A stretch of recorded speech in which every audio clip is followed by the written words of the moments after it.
Now see here chapter 3 business service. Okay, बराबर। तो chapter 3 दिया हुआ है किसके बारे में? बिजनेस सर्विस के बारे में दिया हुआ है, बराबर। तो चैप्टर 2 था उसके बारे में था। अभी चैप्टर 3 भी क्या है? बिजनेस के बारे में ही है, बराबर। Now see here business 3 chapter 3। Okay, क्या दिया है यहाँ पे? बैंकिंग भी किस में आता है? सर्विसेज में आता है। ओके, सो ये 2 और 3 पूरा सर्विस के बारे में ही है, तो पूरा ये चैप्टर बैंकिंग के बारे में, बराबर। सो यहाँ पे क्या होगा कि सबसे पहले आपको इसका मीनिंग, उसके फंक्शन, टाइप्स ऑफ अकाउंट्स, बराबर। Service provided by the bank, कौन सी सर्विस बैंक प्रोवाइड करता है। ई बैंकिंग क्या होता है। सर्विस एसोसिएटेड विद बैंक, कौन से अलग अलग सर्विसेज बैंक से एसोसिएट होते हैं। तो ये सारा आपको पढ़ना है ये चैप्टर में। Okay, so now we start chapter 3 banking service. Okay, अभी इसमें क्या दिया हुआ है?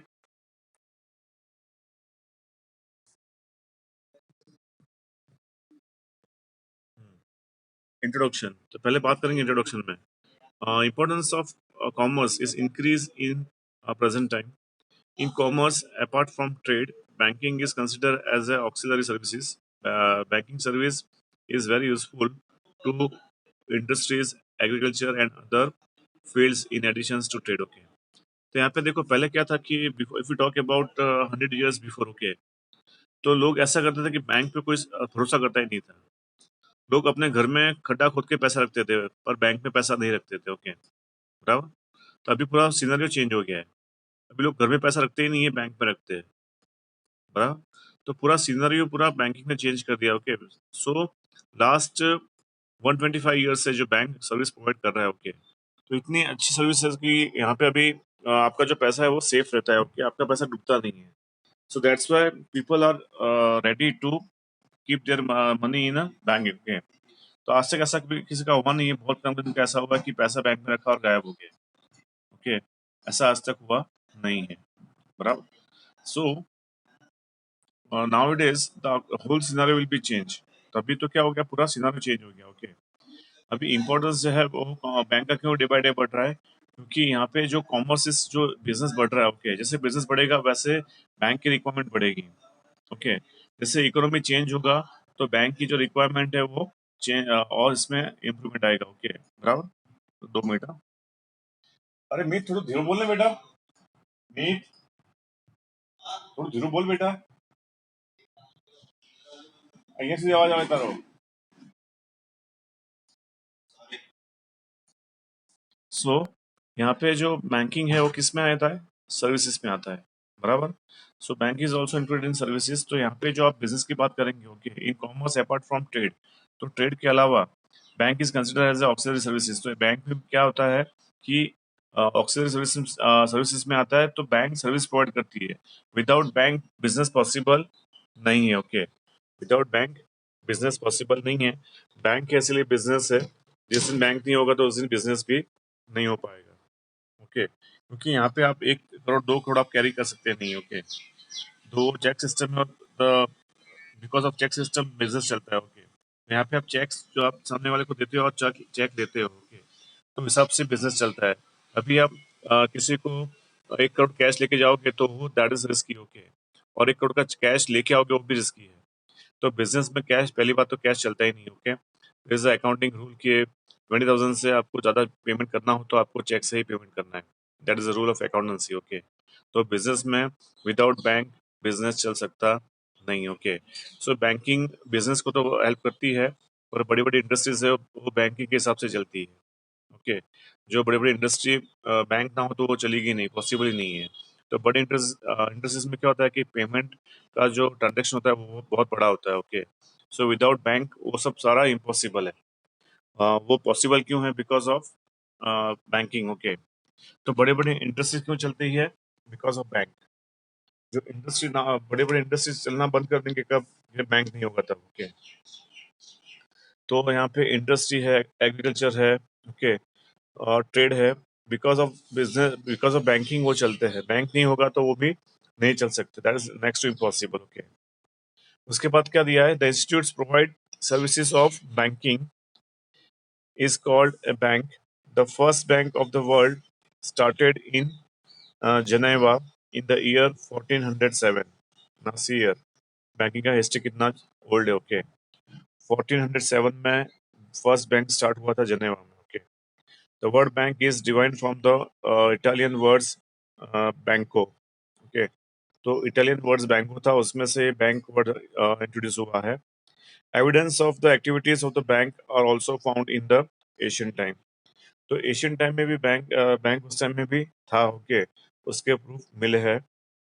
These words emerge in the Roman Emperor, where the moneylenders known as uh, Massilla, okay, तो जो मनी लेंडर्स पैसा देते थे, okay, grand rate of interest पे, उसको मैसिला कहते थे, ओके।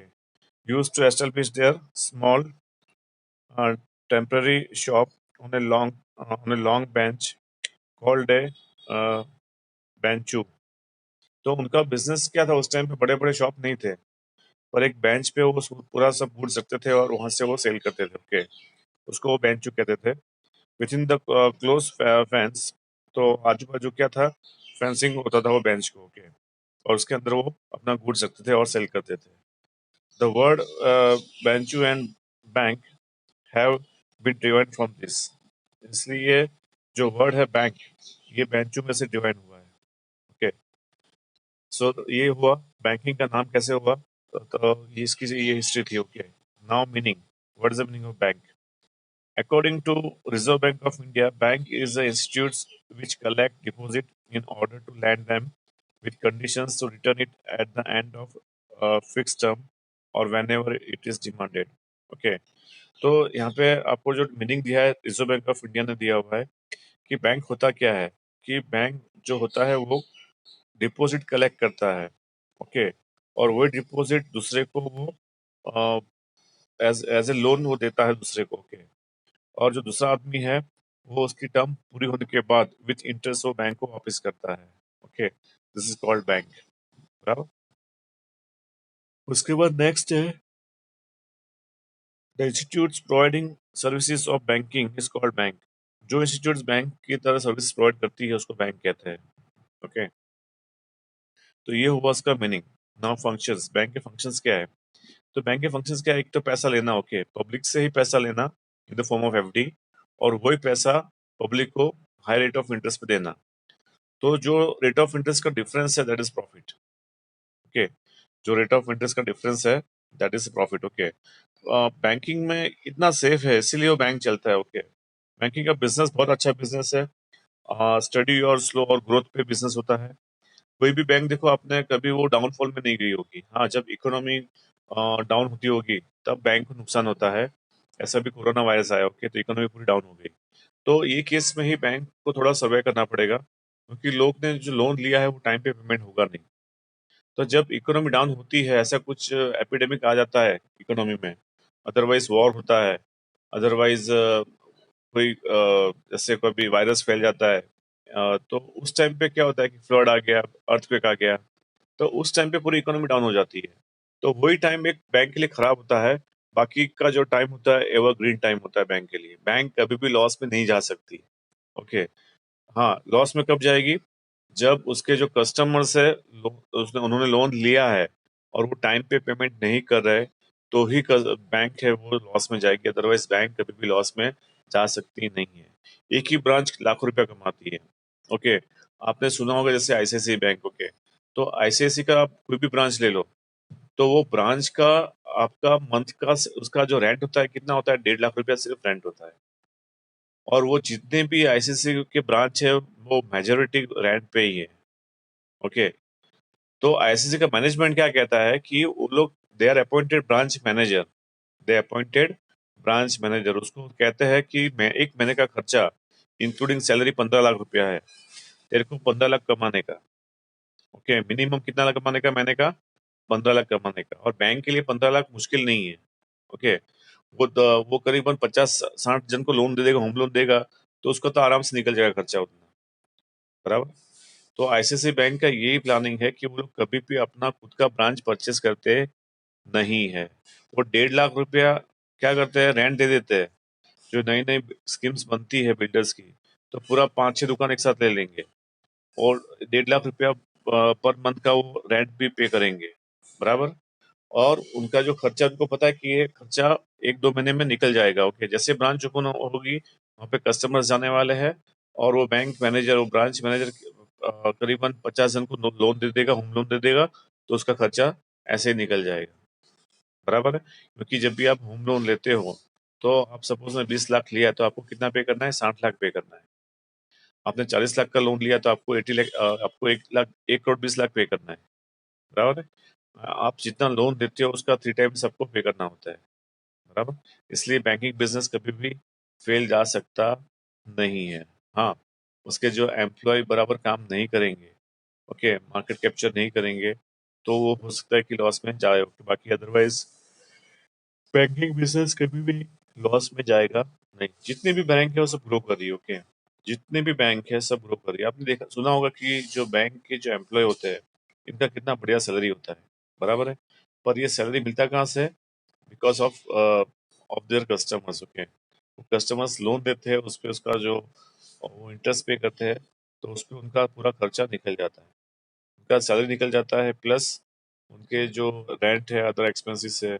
एक तो उनका रेंट पे होता है, प्लस पूरा आपने बैंक देखा होगा कि फुल्ली फर्निश होता है और सब जगह एसी होते हैं, तो उसका जो मेंटेनेंस है वो बहुत ज्यादा आता है। ओके, पर फिर भी वो बैंक चलता है। ओके, कभी लॉस में जाता नहीं है। भाई समझ में आ रहा है मैं क्या बोल रहा हूँ? ओके वेदांत। ओके, सो देखते हैं अभी फंक्शन क्या है। To accept deposit and apart from this service bank perform other activities too. तो लोगों से पैसा लेना ये तो काम है ही, पर इसके अलावा बहुत सारे काम करता है बैंक। ओके, टू इन्वेस्ट और lending money, but the present time a bank does other functions too. Apart from this, banking service have been developed very well, and variety is found in its services too. Okay, तो bank तो ये काम कर रहा ही है, पर अलग अलग काम भी करता है। ओके, तो वैरायटी ऑफ वर्क्स कर रहा है आजकल बैंक। ओके, सिर्फ एक काम नहीं कर रहा है, उसके साथ कितने सारे 10-15 अलग अलग काम करता है वो। Okay, there is a immense growth in the services offered by the bank. अभी बैंक जो देता है उसमें बहुत सारी सर्विसेज इसमें इंक्लूड हो चुकी है, and the focus is on customers. Okay, और वो अपने कस्टमर्स पे फोकस करता है और अपना बिजनेस बढ़ाता है। Functions of bank can be divided into two parts, main function and subsidiary function. Okay, तो बैंक के जो दो फंक्शन है, एक तो मेन फंक्शन में क्या आता है कि लोगों से डिपॉजिट लेना और लोगों को लोन देना। ओके, वो मेन फंक्शन में आता है। सब्सिडरी फंक्शंस में बहुत सारे जो फंक्शन है आजकल बैंक कर रहा है। फॉर एग्जांपल जैसे ड्राफ्ट की सर्विस प्रोवाइड करना, उसके बाद टैक्स आप वहाँ पे बैंक में भर सकते हो। ओके, इसके अलावा जैसे फॉर एग्जांपल आपको जो फोन फोन पे आपका बैलेंस मिलता है, मोबाइल एप्लीकेशन ऐप मिलता है, तो ये उसके सब्सिडरी फंक्शन है। ओके, तो ये सारे फंक्शन अभी आजकल बैंक दे रहा है। यानी जैसे आप पैसे बैंक में भरोगे तो आपको मैसेज मिल जाएगा, बैंक में से पैसा निकालोगे तो आपको मैसेज मिल जाएगा। तो एसएमएस सर्विस बैंक आजकल प्रोवाइड करता है। ओके, बराबर, यानी बहुत सारी सर्विसेज है, और सर्विसेज वन बाय वन यहाँ पे चैप्टर्स में सब दिया हुआ। Okay, so let's we study that. Okay, so main function में क्या आता है? To accept collect deposit. Okay, तो पैसे, लोगों से पैसा लेना। ओके, टू लैंड मनी, लोगों को पैसा देना। ओके, वही पैसा दूसरे को लोगों को देंगे बैंक वाले। Okay, to invest money, bank invest भी करता है। ओके, जैसे लैंड में है, उसके बाद शेयर्स में है। बराबर, तो बैंक इन्वेस्ट भी करता है। Okay, to do inter banking transactions. Okay, अभी जैसे बैंक ऑफ महाराष्ट्र और एसबीआई। ओके, अभी कभी ऐसा हो सकता है कि बैंक ऑफ महाराष्ट्र को पैसे की जरूरत पड़ी। ओके, तो वो एसबीआई से लोन लेगा। ओके, और जो पैसा जितना लिया है जितने वक्त के लिए, उस पर महाराष्ट्र बैंक लोन इंटरेस्ट पे करेगा एसबीआई को। तो एसबीआई से उसका पैसा मिल जाएगा, और बैंक ऑफ महाराष्ट्र सामने वाले को इंटरेस्ट चार्ज करेगा। Okay, sorry, SBI bank of Maharashtra को इंटरेस्ट चार्ज करेगा, और वो प्रिंसिपल अमाउंट और इंटरेस्ट बैंक ऑफ महाराष्ट्र को वापस करना है एसबीआई को। That is called to do intra banking transactions. यानी एक बैंक दूसरे बैंक को लोन दे सकता है, पर वो टेम्पररी होता है, लॉन्ग टर्म नहीं होता है। ओके, मैक्सिमम 4-5 दिन के लिए होता है, बैंक में जब भी पैसा नहीं होता है तो वो लोन देते हैं दूसरे बैंक से, बराबर। तो ये हुए मेन फंक्शंस, ये यहाँ पे आपको वन बाय वन स्टडी करने होंगे। ओके, दूसरे सबसे फंक्शंस यहाँ पे दिया हुआ है, to look after the functions transactions of the customers. Okay, तो कस्टमर के ट्रांजेक्शन होता है उसको वॉच करता है bank. To do transactions of foreign exchange भी करता है, यहाँ पे आप मनी एक्सचेंज कर सकते हो, डॉलर में पाउंड में आपका मनी कन्वर्ट कर सकते हो बैंक के अंदर। To issue letter of credit, okay, जब इम्पोर्ट एक्सपोर्ट करना हो तो bank letter of credit issue भी करता है behalf of businessman. Okay, to issue traveller cheques भी बैंक इश्यू करता है। To provide draft services, draft भी आपको देता है बैंक। ड्राफ्ट होता क्या है कि जैसे आपने आउट ऑफ गुजरात कोई कॉलेज में एडमिशन लिया है, ओके, तो वहाँ पे आपको ड्राफ्ट पे करना होगा, वहाँ पे चेक नहीं चलेगा क्योंकि चेक बाउंस हो सकता है, ड्राफ्ट कभी भी बाउंस हो सकता नहीं है। ओके, और ड्राफ्ट में क्या होता है कि जैसे आपकी फीस है 10,000, तो आपको 10,000 बैंक को पहले ही पे कर देना है। ओके, और उसका जो चार्ज है ड्राफ्ट का 120 रुपया 100 रुपया कुछ चार्ज होता है ड्राफ्ट का। ओके, तो आपको 10,100 पे करना है बैंक को, और आपको 10,000 का ड्राफ्ट वो दे देगा, और वो ड्राफ्ट बाद में पोस्ट ऑफिस से आपको वो कॉलेज में आपको सेंड करना है। ओके, अभी पोस्ट ऑफिस से आप कैश नहीं भेज सकते क्योंकि वो कैश पहुंचेगा ही नहीं, वो कैश जो है वो रास्ते में वो क्या हो जाएगा, वो अ, रास्ते में लोग उसको ले लेंगे कैश को, तो कैश नहीं भेज सकते। ओके, तो जब भी कॉलेज में आपको एडमिशन लेना हो तो आपको ड्राफ्ट ही निकलना होगा। ओके, सो ड्राफ्ट क्या है, कभी बाउंस नहीं होता है, क्यों? क्योंकि उसका पेमेंट पहले ही जो है जो स्टूडेंट्स है वो उसने बैंक में कर दिया होता है, तो ड्राफ्ट कभी बाउंस नहीं होता है। चेक बाउंस हो सकता है, आपने चेक पे किया, चेक तो अलाउड ही नहीं है। जब बाहर के कॉलेज में आपको एडमिशन लेना है तो चेक अलाउड नहीं है, वहाँ पे आपको ड्राफ्ट ही पे करना पड़ेगा। ओके, अभी ड्राफ्ट में क्या होता है कि भाई उसका जो पेमेंट है वो आपको पहले ही कैश पे करना है। ओके, तो वो जो ड्राफ्ट होता है प्लस उसका सर्विस चार्ज, वो जो आप सर्विस चार्ज पे करते हो वही बैंक का प्रॉफिट है। ओके, बराबर। तो वो उससे क्या होता है कि बैंक पैसा कमाता है ड्राफ्ट से। ओके, तो ये एक्स्ट्रा सर्विसेज आपको बैंक दे रहा है। ओके, जो ड्राफ्ट बनाने का। उसके बाद to provide information related to credit of a person associated with the bank. Okay, तो यहाँ पे जो इन्फॉर्मेशन है, आपका जो कस्टमर है उसकी क्रेडिट कितनी है, ओके, उसका क्रेडिट क्रेडिट स्कोर कितना है। अभी क्या होता है कि आप लोन आप लेते हो वो टाइम पे पेमेंट करोगे तो क्या होगा कि आपका स्कोर अच्छा रहेगा, बट आप टाइम पे पेमेंट नहीं करोगे तो आपका स्कोर बिगड़ सकता है। ओके, तो वो क्रेडिट स्कोर जो भी है वो भी बैंक उसको देखता है। Okay, to provide services as an underwriters. Okay, अभी अंडर राइटर होता क्या है, to provide services as a underwriter. हाँ,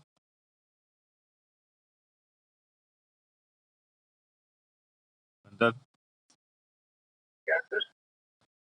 to provide services as a underwriter, ये क्या होता है अंडर राइटर?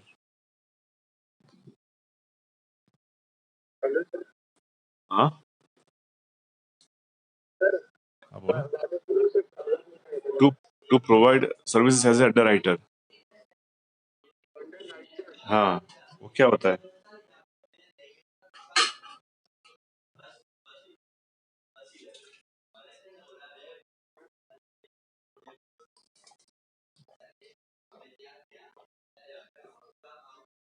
2 मिनट में पानी पी लेता हूँ।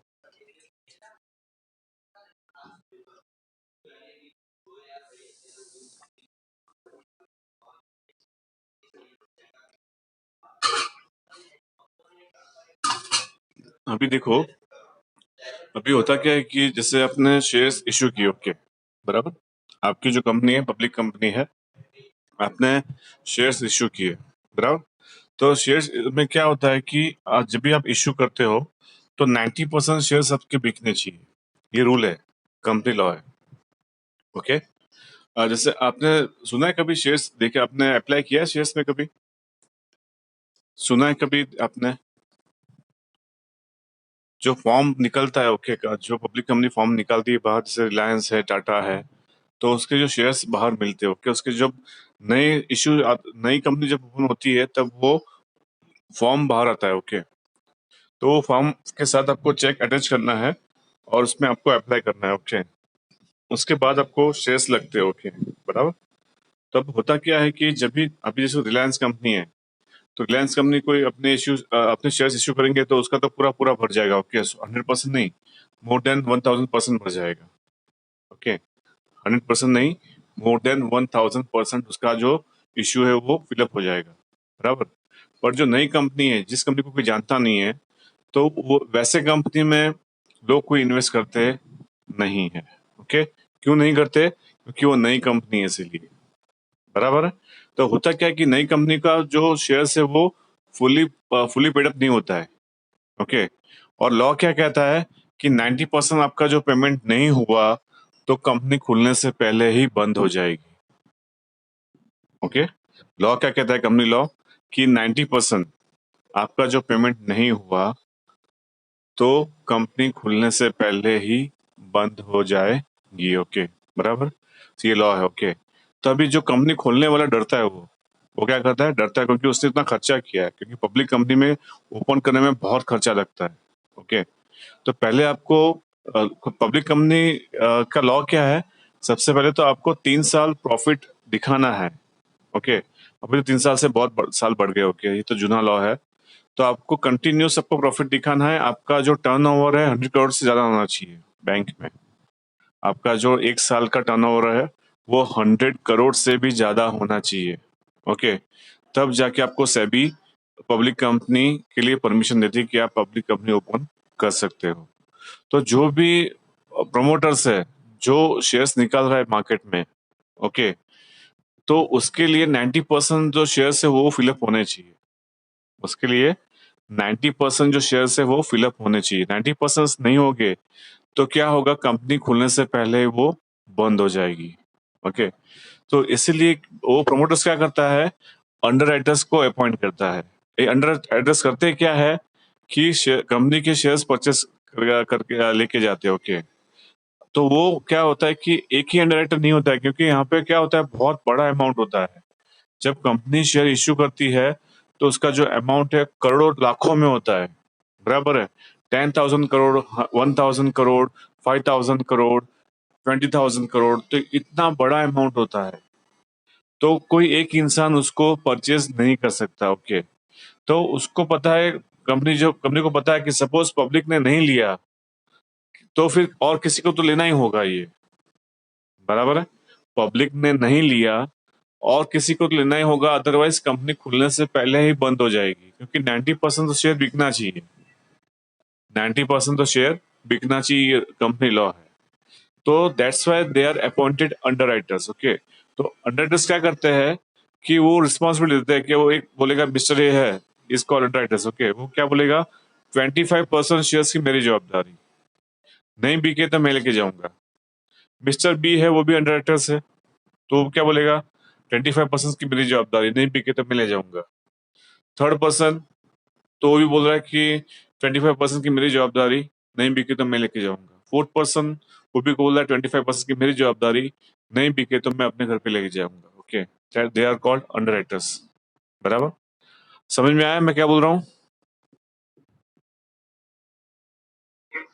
ओके, अरे Vedant, hello. Okay, so underwriters की जो सर्विसेज अभी वो बैंक खुद अभी प्रोवाइड करता है। ओके, पहले ऐसा नहीं था।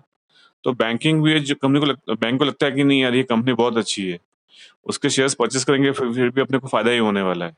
ओके, तो उस पे क्या होता है कि जब bank as a underwriters appoint करती है किसी कंपनी में, ओके, बराबर, तो वो this are the extra services given by the bank to the their customers. Okay, बराबर, तो ये एक्स्ट्रा सर्विस, आज तक ऐसा नहीं हुआ था कि बैंक एज ए अंडरराइटर काम करेगी, बराबर है। तो वो जो प्राइवेट कंपनियां होती है, प्राइवेट पर्संस होते हैं, वो एज ए अंडरराइटर काम करते हैं। पर आजकल बैंक भी ये सर्विस प्रोवाइड करती है, तो ये बहुत बड़ी सर्विस है। ओके, क्योंकि यहाँ पे आपको अमाउंट बहुत बड़ा इन्वेस्ट करना होता है, तो आपका बहुत बड़ा एक अमाउंट है ब्लॉक हो जाता है। ओके, बराबर, जो कस्टमर ने उसके शेयर्स परचेज नहीं किए तो वो आपको शेयर्स परचेज करने पड़ेंगे और पेमेंट करना ही पड़ेगा आपको। तो उस पे उसको अंडरराइटर ऐसा क्यों करता है वो, क्योंकि उसको एक्स्ट्रा बेनिफिट मिलता है। ओके, एक्स्ट्रा इंटरेस्ट मिलता है, इसलिए वो अंडरराइटर्स का वो पैसा देता है कंपनी को। ओके, बराबर। तो उस पे उसको कमीशन मिलता है, बराबर। तो ये हुआ अंडरराइटर्स, ओके। उसके बाद कौन सी सर्विस प्रोवाइड करता है बैंक?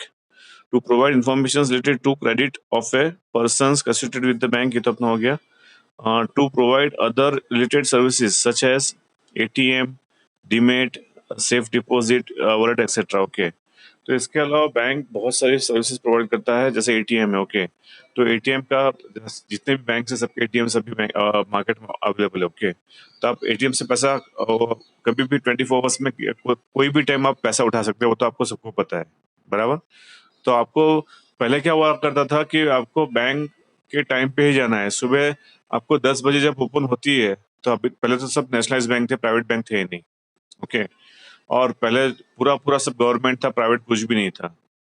तो सारे जो एम्प्लॉय थे they are government employees, okay. तो उनको कोई कुछ नहीं कह सकता था। वो सुबह 10 बजे आते थे, 2 बजे चल निकल जाते थे वो, और 2 बजे 1:30 बजे बैंक बंद हो जाता था, ओके, पहले। बट अभी ऐसा नहीं है, ओके। अभी नेशनलाइज बैंक भी सुबह 10 बजे ओपन होते हैं और शाम को 5 बजे खत्म वो बंद होते हैं। बट पहले ऐसा नहीं था, 10 बजे ओपन होते थे, 2 बजे वो बंद हो जाते थे, यानी।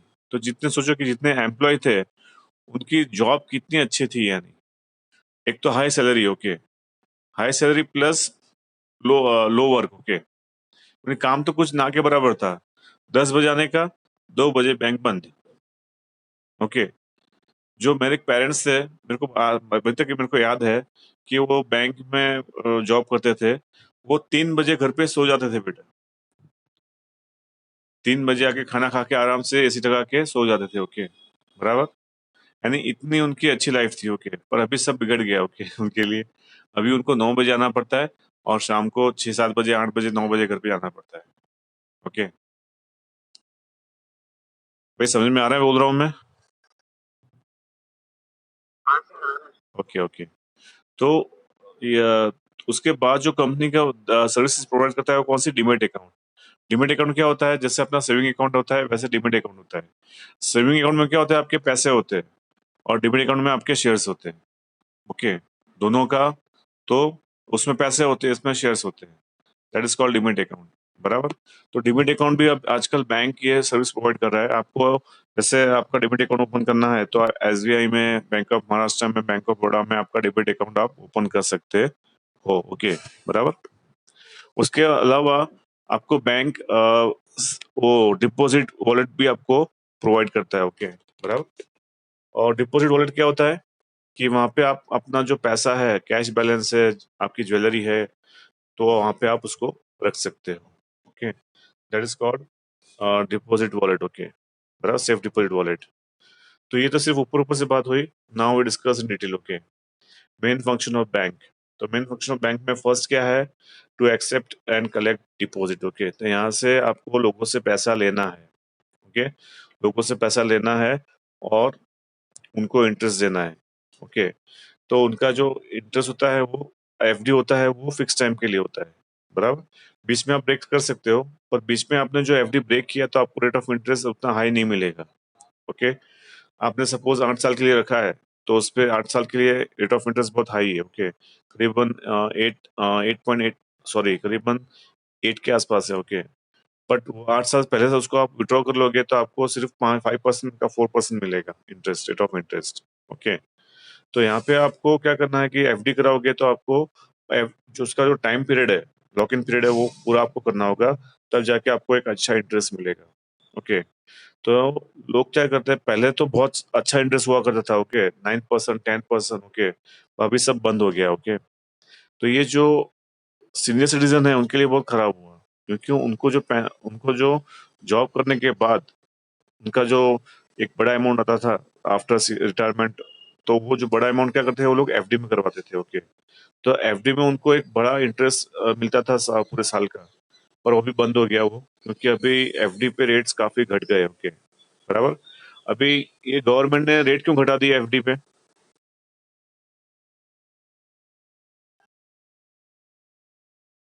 वेदांत, संदर्भ।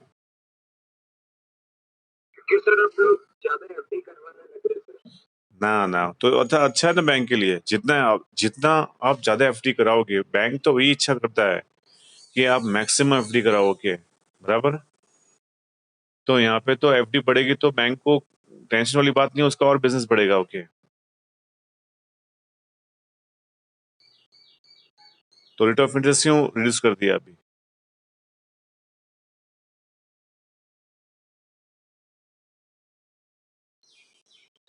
हम्म। और कोई रीजन? ना ना, लोग तो तैयार है, ओके, बराबर, लोग एफडी करवाने के तैयार है, ओके, और लोग पैसा रखते भी एफडी में ज्यादा, ओके, पर रेट ऑफ इंटरेस्ट क्यों रिड्यूस कर दिया? जितने भी 50 ऊपर से है ना अपने इंडिया में, 50 से ज्यादा लोग हैं, वो अपना पैसा वो एफडी में रखते हैं, ओके, क्योंकि उनको पता है कि अभी वो कुछ काम बिजनेस नहीं कर सकते, ओके, तो वो एफडी में अपना पैसा रखते हैं।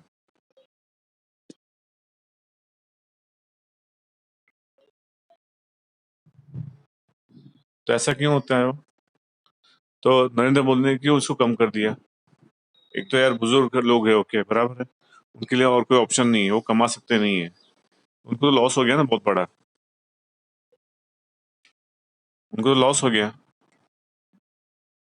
तो ऐसा क्यों किया मोदी ने?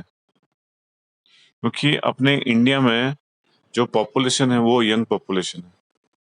अपना जो मेजोरिटी पॉपुलेशन क्या है? यंग पॉपुलेशन है। अपने यहाँ बुजुर्ग बहुत कम है, बच्चे भी कम है और बुजुर्ग बहुत कम है। पूरे वर्ल्ड में एक इंडिया है ऐसा कि यहाँ पे यंगस्टर्स ज्यादा है, ओके। और मोदी ने ये देखा कि यहाँ पे जो यंगस्टर्स है जो उनको काम नहीं मिल रहा है, बराबर है। अभी सपोज कोई यंगस्टर्स है, उसको छोटा मोटा बिजनेस स्टार्ट करना हो तो उसको लोन लेना पड़ेगा। तो लोन लेने जाएगा तो वो 20% 30% जो भरेगा तो वो पूरा उसमें टूट जाएगा, ओके, वो पैसा कमा पाएगा नहीं। तो बैंक का काम क्या है? कि पैसा लेना और पैसा देना, ओके, बराबर है। जब कम रेट पे पैसा लेगी तो कम रेट पे पैसा दे पाएगी ना। कम रेट पे पैसा लेगी तो कम रेट पे लोन दे पाएगी ना, क्योंकि बैंक का काम क्या है, इसका जो डिफरेंस है वो इसका प्रॉफिट है। जो बैंक आपको 10% एफडी पे जो रेट देगी, तो वो सामने वाला जब लोन लेने आएगा तो मिनिमम 14% से बैंक स्टार्ट करेगी, क्योंकि बैंक का प्रॉफिट क्या है? 4% ही है। बैंक का प्रॉफिट क्या है? 4% ही है, बराबर है। तो बैंक सपोज आपको 5% देती है, तब जब लोन लेने आएगा यंगस्टर्स उसको कितने पे देगी? 9% पे इंटरेस्ट देगी, ओके। आया समझ में? हाँ। गंदर। हाँ, आया समझ में? हाँ, तो रिपीट कर रहा हूँ वापस में। तो बैंक क्या करेगी? जब लो रेट पे इंटरेस्ट पैसा लेगी, ओके, लोगों से लो रेट पे इंटरेस्ट पैसा लेगी, तब लो रेट पे लोन दे पाएगी ना, क्योंकि बैंक का प्रॉफिट क्या है? 4% ही है। तो जितने रेट से वो लेगी उसमें 4% ऐड करके वो सामने वाले को देगी, ओके। सपोज बैंक 10% इंटरेस्ट दे रही थी पहले, आज नहीं दे रही, ओके। जो 10% पे जो इंटरेस्ट देती है एफडी पे, तो उसको 14% इंटरेस्ट लेना होगा। जब जब लोग लोन लेने आते हैं तो उसको 14% से इंटरेस्ट देना होगा, ओके, बराबर है। तो अभी यंगस्टर्स है, वो 20% 30% पे करेगा रेट ऑफ इंटरेस्ट, ओके। तो उसको उसकी इनकम नहीं हो पाएगी, उसका पूरा इनकम कहाँ चला जाएगा? रेट ऑफ इंटरेस्ट में चला जाएगा, ओके। तो इसलिए बैंक ने क्या किया? रेट ऑफ इंटरेस्ट रिड्यूस कर दिया। अभी क्या होगा कि 5% आपको वो दे रही है बैंक, क्या कितना दे रही है? और एफडी पे 5% दे रही है। तो अभी जो नया पर्सन आएगा लोन देने के लिए, तो उसको 9% पे लोन दे सकती है। तो 9% उसको अच्छा रहेगा, ओके। तो वो 9% रेट ऑफ इंटरेस्ट पे अपना पैसा वो ले सकता है बैंक से और बिजनेस कर सकता है, ओके। बट उसको आप 9% की जगह 15% 20% आप उसको दोगे तो वो नहीं कर पाएगा, ओके, क्योंकि बैंक चार्ज करती है interest according to the, bank देखती है कि इसका जो बिजनेस रिस्की है या विदाउट रिस्क है, ओके, वो बैंक भी देखती है, तो उस पर रेट ऑफ इंटरेस्ट डिसाइड होता है, ओके। तो 9% स्टार्ट होगा, आपका बिजनेस बहुत रिस्की है तो उसमें रेट ऑफ इंटरेस्ट भी हाई होगा। और आपका जो बिजनेस रिस्की नहीं है तो उसमें आपको रेट ऑफ इंटरेस्ट भी कम पे करना होगा, बराबर। तो यहाँ पे जो यंगस्टर्स है वो बिजनेस स्टार्ट करेंगे, ओके, तो उनको पैसे की जरूरत होगी। और जब पैसे की जरूरत होगी वो लोग बैंक में जाएंगे, बराबर। जब बैंक में जाएंगे तो लोन लेंगे, तो लोन उनको रेट ऑफ इंटरेस्ट कम पे मिल जाएगा। ओके, जैसे बैंक आपको एफडी पे 5% देती है, तो आप लोन लेने जाओगे तो आपको 9% में आपको लोन मिल जाएगी। ओके, मैक्सिमम 10% होगा, बराबर है। अभी देखो, आपको जो हाउसिंग के जो रेट्स है वो कितने हैं? 8% है। ओके, आप जैसे कि आपको मकान खरीदना है तो आपको सिर्फ 8% ही आपको लोन का इंटरेस्ट पे करना है, बराबर। भाई समझ में आ रहा है मैं क्या बोल रहा हूँ अभी? हाँ, तब जब जो यंगस्टर्स है, ओके, उसके पास पैसा नहीं है, उसके पास काम नहीं है, पैसा भी नहीं है, ओके, तब जो वो लोन लेगा बिजनेस करने के लिए, तो उसको 9% ही पे करना है, 14% पे नहीं करना है, 20% पे नहीं करना है। क्यों? क्योंकि जब बैंक ने क्या किया है, उसका जो प्रॉफिट 4% ही है, तो वो 5% पे इंटरेस्ट देगी और 9% से आपको लोन वो देगी। ओके, तो डिफरेंस कितना हुआ? 4% होगा। तो 4% क्या है? बैंक का प्रॉफिट, बराबर है। तो पहले क्या था? 10% था। आपको एफडी पे कितना पे करती थी बैंक? 10% पे करती थी। तब जो वो लोन लेती थी, बराबर है, पब्लिक से पैसा लेती थी, वो 10% देती, 10% रेट ऑफ इंटरेस्ट देती थी। पर सामने वाला जब लोन लेने आता है तो उसको मिनिमम 14% से ज्यादा चार्ज करना पड़ता था बैंक को। तो सामने वाला मना करता है, यार नहीं है इतना, था मेरे को प्रॉफिट भी नहीं है, 20% मेरे धंधे में प्रॉफिट है, तो 14% मैं आपको दूंगा तो मैं कमाऊंगा क्या? ओके, इसलिए वो जो यंगस्टर्स था वो बिजनेस करने से भी डरता था, यार कि मेरे को 20% का मेरा मार्जिन है प्रॉफिट में, ओके, बिजनेस में, और 14% तो बैंक वाला लेके जाएगा, तो मेरे हाथ में कुछ भी नहीं आएगा, बाकी 6% तो मेरे एक्सपेंस में चले जाएंगे, बराबर है। इसलिए वो बिजनेस नहीं करते थे। ओके, तो मोदी ने क्या किया? रेट ऑफ इंटरेस्ट रिड्यूस कर दिया, एफडी पे रिड्यूस कर दिया, ताकि जब कोई यंगस्टर्स आता है तो उसको 9% पे लोन मिल जाएगा। अभी उसका क्या होगा? 11% उसके हाथ में बचेंगे। ओके, 20% उसका मार्जिन है प्रॉफिट में। मिनिमम कोई भी बिजनेस हो, मिनिमम 20% प्रॉफिट होता है, 20 से लेके 60% तक प्रॉफिट होता है। डिपेंड्स ऑन योर बिजनेस, कौन सा बिजनेस है आपका, बराबर है। पानी पूरी वाला करोगे तो आपको 90% प्रॉफिट है बेटा, बराबर। वो तो करना नहीं चाहिए, पर मैं आपको सिर्फ एग्जाम्पल दे रहा हूँ। पानी पूरी की लारी करोगे तो उसमें 90% प्रॉफिट है, बराबर है। लाना क्या है आपको? पूरी लानी है, पोटेटो लाने हैं, बराबर है। आपको देनी कितनी? 10 की 4 देनी है, 10 की 5। ओके, बराबर। तो 10 रुपए में 5, यानी 10 रुपए में भी आप 5 पानी पूरी दोगे